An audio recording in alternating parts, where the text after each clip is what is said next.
ఏంటి సార్ ఢిల్లీ రాజకీయాల్లో ఏం జరుగుతుంది? ఒకవైపు ఏమో బయట నుంచి వైసీపీ బీజేపీని వ్యతిరేకిస్తుంది, వక్స్ బోర్డు లాంటి బిల్లుని వ్యతిరేకించి.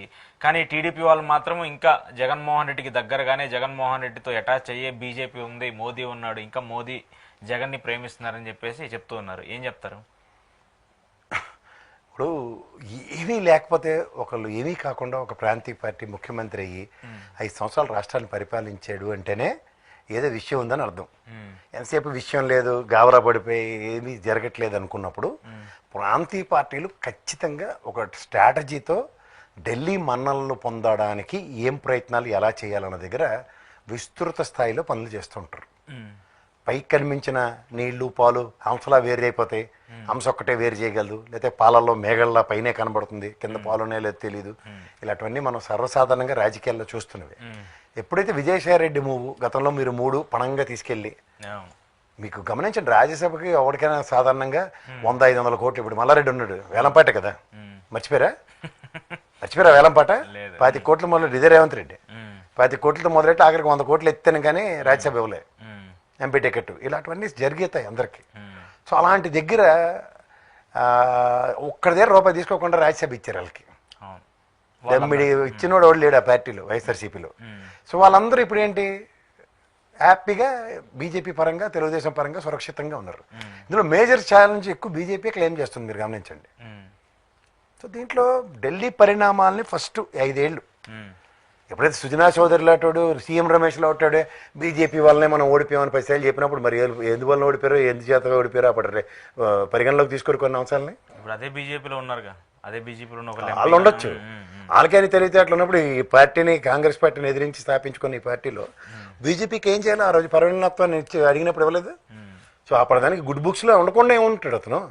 బిల్లులు వ్యతిరేకం అంటే ఇప్పుడు బీఆర్ఎస్ పార్టీ ఇక్కడ వ్యతిరేకించింది, బీఆర్ఎస్ పార్టీ వ్యతిరేకించింది, వ్యవసాయ బిల్లుని వ్యతిరేకించిందా? వ్యవసాయ ఉద్యమం తారస్థాయికి వెళ్ళిన తర్వాత మధ్యలో వాళ్ళు విత్డ్రా చేసుకున్నారు. తదనంతర పరిణామాల్లో రాజకీయాల్లో ఫోర్కాస్టింగ్ చాలా ఇంపార్టెంట్. అందులో ఢిల్లీ మన్నలు ఇప్పుడు 5 సంవత్సరాలు వాళ్ళు సర్వే అవ్వాలంటే ఒక ఆల్టర్నేటివ్స్ క్రియేట్ చేసుకోకుండా ఎలా ఉంటారు? డైరెక్ట్ ప్రత్యక్ష యుద్ధం నువ్వు నేను అన్నట్టు కాదు కదా. ఇప్పుడు ఆనాటి కాంగ్రెస్తో యుద్ధంలో తదనంతరం వాళ్ళకి భూస్థాపితం చేయగలిగే సామర్థ్యం ఆ రోజు జగన్మోహన్ రెడ్డికి ఉంది కాబట్టి ప్రత్యక్ష యుద్ధం చేశాడు కాంగ్రెస్తో. ఇవాళ బీజేపీ ఖచ్చితంగా ఈ సన్నిధానంలో తెలుగుదేశం శంకనెక్కింది. మరి ఎలా వచ్చింది? అలా అప్పుడప్పుడు దానికి గేమింగ్ ఎలా చేయాలా? స్ట్రాటజికల్ మూవ్సే కావాలి కదా. ఆ స్ట్రాటజికల్ మూవ్స్లో దీస్ పార్ట్ అండ్ పార్సల్స్. ఢిల్లీలో రాజకీయం చేయకుండా గమ్మును కూర్చోడానికి జగన్మోహన్ రెడ్డి ఏమి అస్త్ర సన్యాసం చేసిన రాజకీయ నాయకుడు కాదు. అతని దగ్గర అమలు పొదిలో ఉన్న విజయసాయి రెడ్డి కూడా గేమ్ చేయడానికి ఆలోచించట్లేదు. నేనైతే ఆ విధంగానే ఆలోచిస్తా. బయటకు వచ్చేదో కసిరెడ్డి, తోటకూర, లెక్కర్ స్కామ్, 4 గడావాళ్ళు, 4 మాటలతో లాస్ట్కి సముచిత సురక్షిత స్థానంకి వెళ్తాడు. ఆయన వెళ్తాడు, ఆయన చాలా క్లియర్గా ఉన్నాడు. అందుకోసమని నేను మళ్ళీ పొలిటికల్ రీఎంట్రీ గురించి కూడా ఆయన అవన్నీ మాట్లాడాలంటే అర్థం ఏంటి? వీళ్ళందరికీ ఎక్కడ శ్రీకృష్ణ జన్మస్థానం లాగా అమ్మఒడి పథకం లాగా వెళ్ళి బీజేపీ సన్నిధానంలోనే ఉంటారు. వీళ్ళందరూ ఇక్కడి నుంచి ఏ ప్రాంతీయ పార్టీ నుంచి వెళ్ళిపోయిన వాళ్ళందరూ కూడా బీజేపీలో చేరి స్థిరంగా కూర్చుంటున్నారు. స్థిరంగా కూర్చుంటే ఏమైంది? సుజనా చౌదరి, సీఎం రమేష్ గమనం ఉన్నారా? లేదు, కలపడబెట్టి కార్పొరేటర్ గా కూడా నిలబడినోడు సరే, ఎవడు ఎంపీ ఎవడు ఎమ్మెల్యే వెళ్ళిపోలేదు. అలాగే విజయరెడ్డి కూడా జీవితంలో కార్పొరేటర్, ఎంపీటీసీ ఏమైనా వేయడే? ఏమి లేదు. వాళ్ళు మమ్మ అనిపించి రాజ్యసభ పార్టీ గౌరవార్థం ఇస్తుంది. ఇచ్చిన వాళ్ళు ఏం చేయాలా? రాజకీయ చక్రం చెప్తున్నప్పుడు బీజేపీ కనుక విజయసాయి రెడ్డిని తీసుకుంటే మరి వీటో పవర్ వచ్చినట్టే. అవునా? ఇన్ ఫ్యూచర్ ఏం చేయాలో అప్పుడు ఆ స్టాండర్డ్ చేయాలి. అరే అప్పుడు అసలు యూ కాంట్ ఈవెన్ ఇమాజిన్. నాకు ఈ పాయింట్ అంటే గుర్తొచ్చింది, మీ మిత్రుడు జడ శ్రవణ్ గారు కూడా అదే పాయింట్ రైజ్ చేశారు. ఆయన మీరు ఏదో విజయసాయి రెడ్డి వెళ్ళిపోయాడు, ఇంకోటి వెళ్ళిపోయాడు అని మీరు అందరూ సంకలు గుద్దుకోకండి. జగన్ మరీ అంత తెలియక రాజకీయం ఏం చేయట్లేదు, మీ అందరికంటే చాలా ఎక్కువ రాజకీయం, చంద్రబాబు కంటే ఎక్కువ రాజకీయం చేయగలిగిన వ్యక్తి అని చెప్పి ఆయన కోట్ చేస్తూ. నేను మన అంటకన్నా ముందు నేనే చెప్పాను, విజయసాయి రెడ్డి ఫస్ట్ వెళ్ళిపోయాడు, రాజీనామా చేసాడు అన్నప్పుడు నేను చెప్పింది కూడా అదే. ఇటు వచ్చి నిన్న ఆయన ఏంటంటే కోటరీ, నేను 2వ స్థానం నుంచి పడిపోయాను అనవసరమైన బిల్డప్లు ఇచ్చుకుని ఆయన ఉన్న ఒరిజినల్ క్రెడిబిలిటీని పోగొట్టుకుంటాడు. దాని మీద నేను ఎంఫసైజ్ చేసి మాట్లాడాను.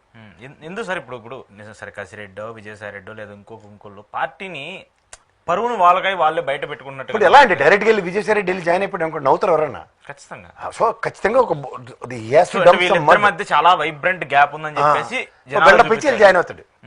జాయిన్ అయితే ఏమవుతుంది? ఓకే, దానికోసమనే ఇప్పుడు డ్రామా అంతా ఈ లిక్కర్ కేసు, నేను వాళ్ళ పేరు చెప్పాను వీళ్ళ పేరు చెప్పానని చెప్పడం అంటారా? అందరూ జుజుబి గారి పేర్లు చెప్పారు, కసిరెడ్డి, రాజశేఖర రెడ్డి, ఎవడో కూడా అడిగే తెలియదు. ఈయన తెచ్చి పెట్టింది కూడా ఇదే విజయసాయి రెడ్డి. ఏదో ఫ్యామిలీ వాళ్ళకి సంబంధించిన వాళ్ళని చెప్పేసి. మీరు ఎప్పుడైనా విన్నారు వైఎస్ఆర్సీపీలో పేరు?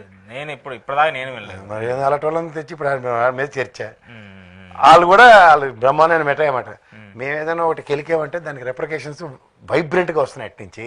అంచేత మాకు ఒక ఆట వస్తువు కావాలను ఇక్కడ డైవర్షన్ పాలిటిక్స్ కానీ తీసుకొచ్చారు. కానీ ఇప్పుడు టీడీపీ ఆరోపిస్తుంది ఏంటంటే సార్, జగన్మోహన్ రెడ్డినో లేదంటే ఇంకొకరినో డైరెక్ట్ గా ఏం చేయలేరు ఇప్పుడు అందుకోసం అని చెప్పేసి. అలా ఎవరినే ఏం చేయలేరు. రీసెంట్ గా దాల్మియా కేసులకు సంబంధించి అటాచ్మెంట్లు కావచ్చు ఇవన్నీ. కాదండి, నాకు తెలియక అడుగుతాను. జగన్మోహన్ రెడ్డికి సంబంధించిన ఆస్తుల అటాచ్మెంట్ కేసు ఇప్పుడు కాదు కదా, సిబిఐడి నాకు తెలిసి 2012 2012 కానీ మొదలెట్టారు. ఆయన 16 నెలలు జైల్లో పెట్టారు. 2014 ఎలక్షన్ అయింది. తర్వాత ఏమైంది, డిశ్చార్జ్ పిటిషన్స్ మీద ఇప్పటికి దిక్కు దివ్వలేదు. ఈ కేసులకి మాకు సంబంధం. దాని మీద ఏమంటాడు, ఏం పనికి మాలిన పని చేశాడని తీసుకెళ్ళి లోపల ఇస్తారు అటాచ్ చేసి ఆస్తులు. అదేమో పెద్ద ఎంత దాంట్లో ఈయన ఏదో పెట్టుబడులు పెట్టాడు జగన్ కంపెనీ. ఎందుకు పెడతారు? ఎవడైనా పెడతారు. ఇప్పుడు పెట్టుబడులు పెడితే ప్రాఫిట్ మాడ్యులేషన్ క్విట్ ప్రోకో జరిగింది అనేది కదా. కాదండి, క్విట్ ప్రోగా పెట్టారు. భారతీయ సిమెంట్స్ లో ప్రాఫిట్ వస్తే దాల్మియా ఆడు ఎట్లు పెట్టాడు కాబట్టి అడిగేమో. అట్లా ఉండదు, అలా ఏముండదు కదా.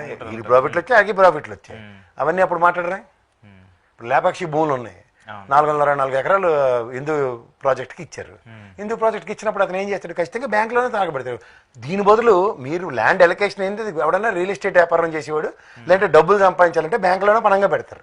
దీని బదులు కొలేటరల్ సెక్యూరిటీ కాన్సెప్ట్ అందరికీ తెలిసిందే కదా.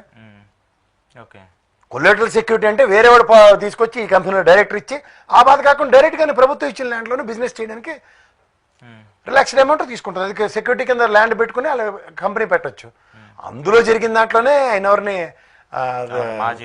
పి ఆచార్య గారిని, బీపీ ఆచార్య ఇలాంటి కేసులో దీనికి సంబంధం లేదు, ఏమి దీని మీద ఫర్దర్ ఎంక్వైరీ చేయడానికి లేదని తీసుకున్నారు. క్లియరెన్స్ వచ్చింది. క్లియరెన్స్ వచ్చింది. సో అలాగే వెయిట్ చేయాలి కొన్నిటికి. అది కూడా జగన్మోహన్ రెడ్డికి సంబంధించిన కేసే కదా.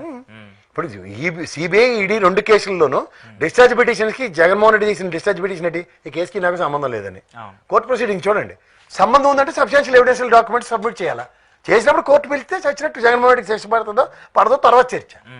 ఫస్ట్ సంబంధం లేదురా బాబు అంటే సంబంధం ఉందని చెప్పినాడు కాగితాలు ఇవ్వాలి కదా. డిస్మిస్ పిటిషన్ మీద 14 ఏళ్ళుగా నడుస్తూ ఉంది. ఇంకా డిశ్చార్జ్ పిటిషన్ ఇప్పుడు దిక్కులే, అందుకే ఆయన కోర్టుకు వెళ్ళట్లేదంటే. అచ్చచ్చే ఈ సినిమాల్లో చూడండి, ఆ కృష్ణగడ్డ వాళ్ళు వెనకాల కూర్చోపెట్టి ఫిట్నెస్ తీసుకొచ్చి కోర్టులో ప్రొడ్యూస్ చేశారంటే అలా సినిమాలో కాబట్టి జరుగుతుంది. నిజ జీవితంలో కోర్టుకు వెళ్ళందే ఎవడ వెళ్ళడు.